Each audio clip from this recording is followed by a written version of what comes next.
அத்தியாயம் 17. அன்றைய தினம் சங்கரனுக்கு 30 கும்பிட வேண்டியிருந்ததால் வீட்டில் சுற்றங்கள் அனைவரும் நிறைந்திருந்தார்கள். லட்சுமி, சிவகாமி இருவரும் சில பெண்களுடன் இணைந்து உள்ளே சமையல் வேலையை கவனித்து கொண்டிருந்தார்கள். இன்ன பிற வேலைகளை திருவும் சாரதியும் சேர்ந்து பார்த்து கொண்டனர். சாரதி மிகவும் சோர்வாக இருக்க, என்னடா, என்ன விஷயம் என்று வினவினான் திரு. எல்லாம் உன்னோட விஷயம்தான், அதை நினச்சே நான் களைப்பாயிட்டேன். இது உனக்கு இதாக தெரில, இதை பற்றி வருத்தப்பட வேண்டியது நான். நீ என்னமோ ரொம்ப யோசிக்கிற. உனக்கு என்னப்பா, நீ தைரியமாக தான் இருக்க, எனக்கு தான் பக்குன்னு இருக்கு. ஏண்டா சாரதி, நீ அவளை கவனிச்சியா? அப்படியே வேறு மாதிரி ஒருத்தியாக இருக்கல்ல. அவளை பார்க்குறத தவிர எனக்கு வேறு வேலை என்ன இருக்க போகுது? பார்த்தேன், என்ன செய்ய காத்திருக்கான்னு புரியலை. எதுக்கு இந்த அமைதின்னும் தெரியல. வேறு ஏதாவது திட்டம் போட்டிருப்பாளோ? அவன் சொல்லியதும், அந்த கவலையெல்லாம் உனக்கு வேண்டாண்டா சாரதி. நான் எதுக்கு திட்டம் போட்டு வச்சிருக்கணும்? ஏன் கல்யாணத்தன்னைக்கு ஓடி போயிடுவேன்னு நினச்சிட்டியா என்றபடி வந்தாள் அஞ்சனா. ஐயோ அஞ்சு, அப்படியெல்லாம் இல்லை. இதென்ன இப்படி பேசுகிற? நீங்கள் பேசுனதுக்கு பதில் தான் பேசிகிட்ருக்கேன். தப்பு தான் அஞ்சு, மன்னிச்சிக்கோ. சாரதி உடனே சரணடைந்தான்.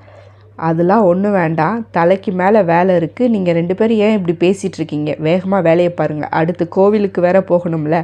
அவள் சொல்லிவிட்டு நகர அவளது கையை பிடித்து கொண்டான் திரு. என்ன திரு, என்னை கல்யாணம் பண்ணிக்க உனக்கு சம்மதமா? என்ன கேட்டீங்க திரு?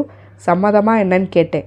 சம்மதம் இல்லாமலே எல்லா வேலையும் நடத்திடுவீங்களே திரு, இப்போ என்ன புதுசாக நீ தெரிகிறதால அப்படி கேட்குறேன். கேட்டதுக்கு மட்டும் பதில் சொல்லு. இப்போ இதுக்கான பதில் சம்மதம்னு வச்சுக்கோங்க திரு. கையை விடுங்க. யாராவது பார்த்தா மாப்பிள்ளை ரொம்ப அவசரக்காரனாக இருக்கானோன்னு உங்களை தான் கிண்டல் பண்ணுவாங்க. உருவிக்கொண்டு அவ்விடத்தை காலி செய்தான்.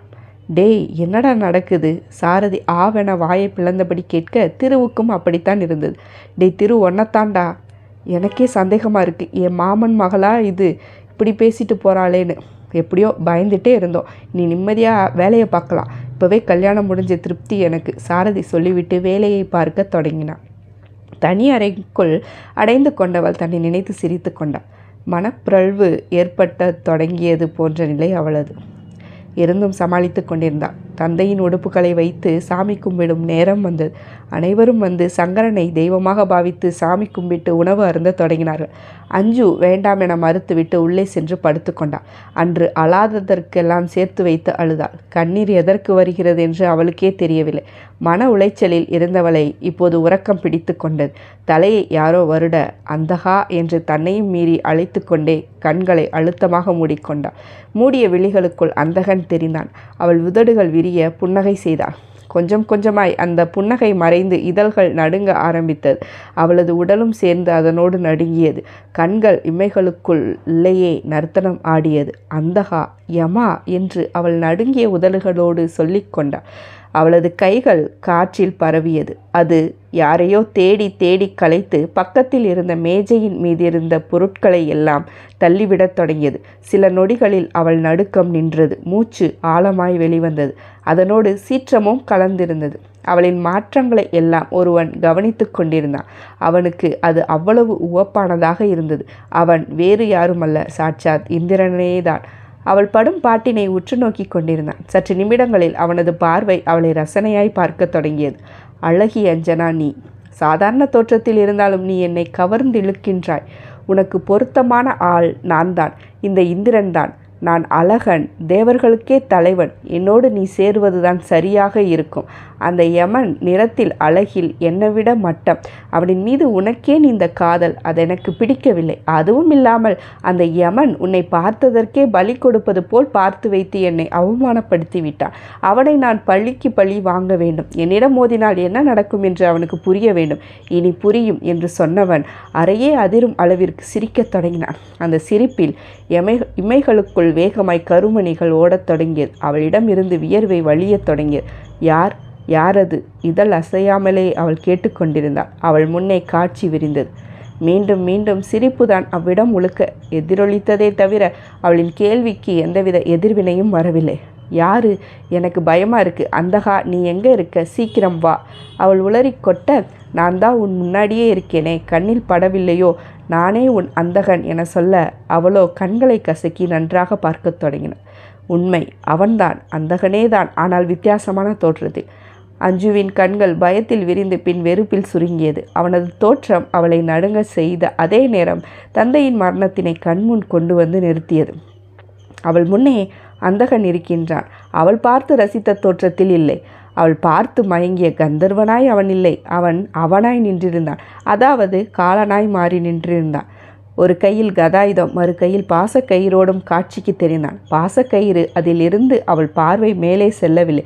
மொத்தத்தில் அவளது முகம் சிவந்து விட்டது அதீத வெறுப்பில்.